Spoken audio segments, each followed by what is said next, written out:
The Canadian card collector here, and welcome back to day 54 of your daily deck review. And the deck that we're taking a look at today is the Copper Rarebit by Theory11. So with no further ado, let's take a look and see what we get. Here we have a matte black finished tuck box here with some copper metallic inked accents here. Here we got a little sneak peek of the back design here on the front. On the side, it says Made in the USA with a carrot there in the middle and some more little copper metallic line work accents here. The exact same thing on the other side, Made in the USA with the carrot and that same line work. On the bottom, you got the 3011 logo and another logo here. It might be the J. Fletcher logo because it's designed by J. Fletcher. It looks like a J and an F. And then it says produced by 3011, made in the United States by the United States Playing Card Company. And then you got a barcode here in that same copper metallic ink. On the back, you got the Rarebit playing cards here with that little copper like border going around. You got a white seal here with some more metallic copper ink accents here. And it says Rarebit. And then it's kind of a little cut off here, but that says like a C, H, and an S, USA. Here with a little copper like metallic square there with some line work in it. Underneath of the seal here at the top, you got a little bunny rabbit underneath it. You can't see it because it's covered up. On the inside of the tuck flap, you got 474 King Street, Charleston, South Carolina there with a little crown in the middle. Nothing on the two little tuck flaps on the inside. But if we flip it around, you can see the little bunny underneath. You can kind of see it there. It's like embossed on the other side, so you can kind of see the little imprint there. We'll take the cards out.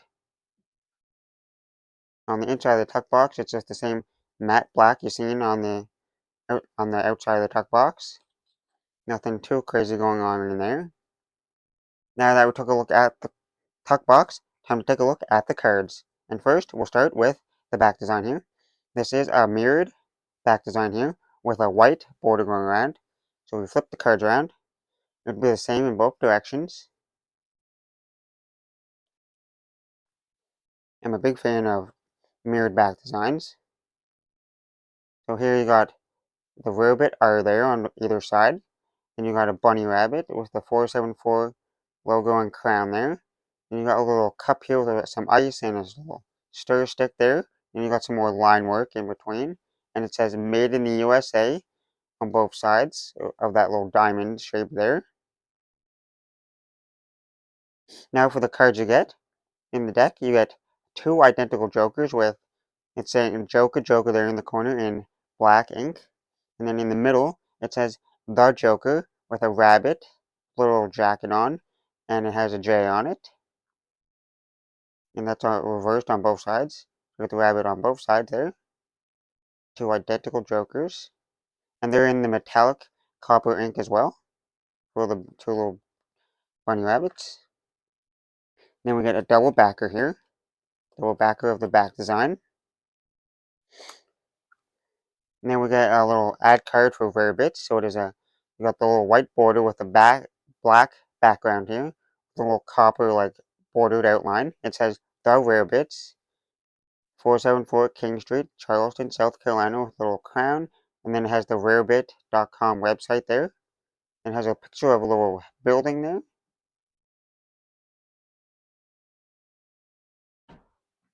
Then you got to the custom ace of spades here. You got the big ace pip there, no, spade pip there in the middle. And it has some copper metallic ink on it with some lines protruding all around it, like shining off. Then you got the carrot in the middle, you got the 474 crown there, and you got the little cup there with the ice and a little stir stick. And it says CHS USA there. And then for the rest of the spades, there are little custom pips here. You got its own custom pips, and that goes all the way throughout the rest of the spades here. Then you get to the court cards, the Jack, Queen, and King of Spades. and each of them are a rabbit. You got little bunny rabbits here for each of them, and they're in that metallic copper ink. So the jack of spades here is holding some arrows. The queen of spades has a little bird on its shoulder, and the king of spades has like a bigger bird on its shoulder. And we get to the diamonds here, and they're their own custom like diamond shaped here, and that goes throughout all of the diamonds here, and it's a slightly like more orangish red. Then we get to the jack, queen, and king of diamonds here, and the jack of diamonds here has a little like sword. It's holding a little like sword or something. The queen has that little drink on her shoulder, or in her hand. That might be a hand. I'm not too sure. And then you got the king here, which has a little blaster in his hand, and it's in that same, and they're still in the same metallic copper ink. And then we got the clubs, the court cards for the clubs, the jack, queen, and king, and the rabbits too. And the king of clubs has a sword. The queen of clubs is holding a flower, and the jack of clubs has a little axe. And then the rest of the clubs are these custom clubs here, club pips. You can see here. That goes throughout all the clubs. And lastly, we get to the hearts. Jack, queen, and king of hearts here. Now they're still the same rabbits here. This one has a little spear in its hand. This one has a little heart scepter there. Wand kind of thing. And then the jack of hearts here has like some kind of little mace or some kind of little something. And then you get to the custom heart pips here. And that goes all the way throughout the rest of the hearts. Now that we took a look at the cards, time to test the handling.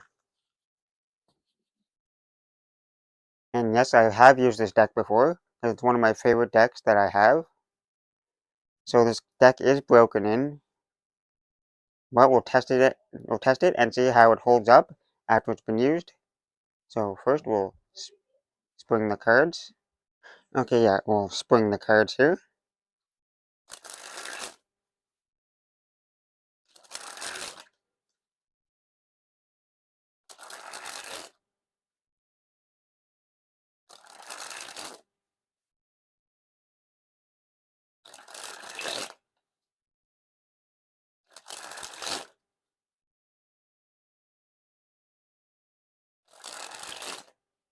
Yep, no effort there to spring them. They spring nice and easy. Not put too much pressure into it. Well, these are broken in.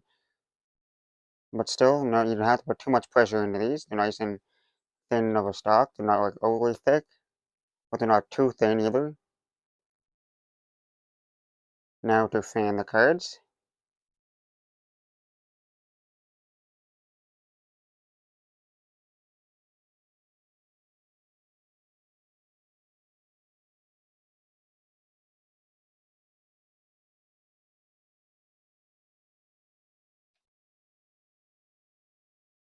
Yep, even after this deck has been used a lot, for a while, they still spread and fan nice and smoothly and easily.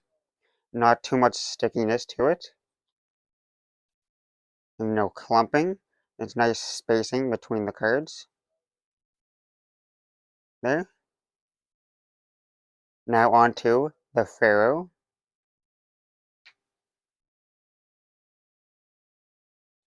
A nice easy Pharaoh.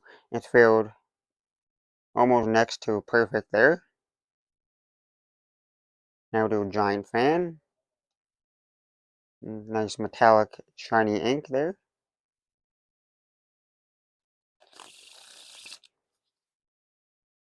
Now do a reverse Pharaoh.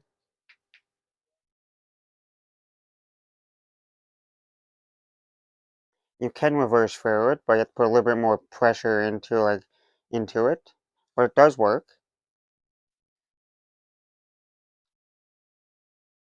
Here's a giant fan of all the faces.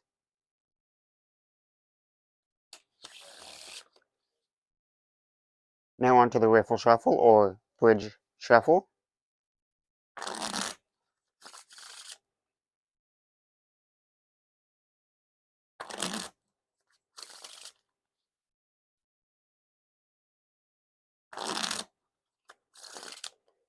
It riffle shuffles or bridge shuffles, no problem, no issues there. Now onto some packet cuts.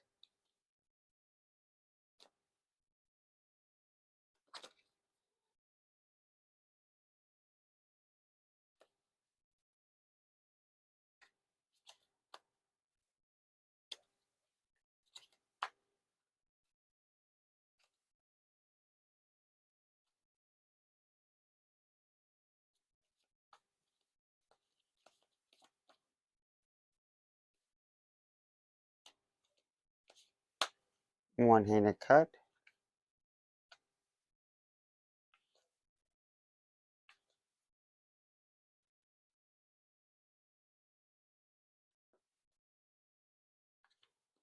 The packet cuts are perfect as always. No problem, no issues packet cutting this deck. It looks nice and handles fantastic. Now for the dribble.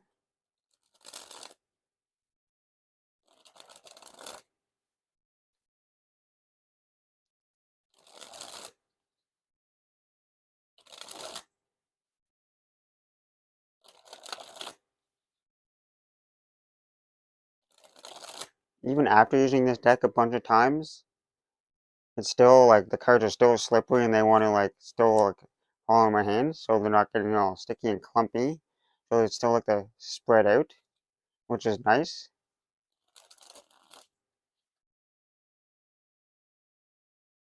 That spread fan there.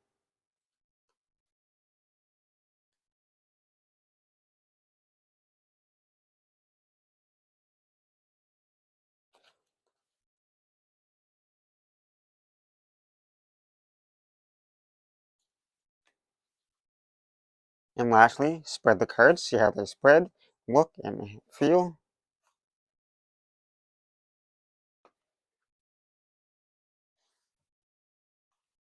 Well, overall, I have to say these cards handle fantastic.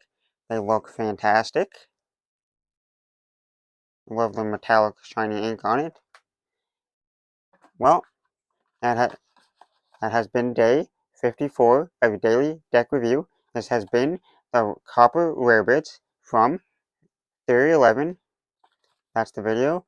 Hope you enjoyed. Thanks. See you next time. Bye!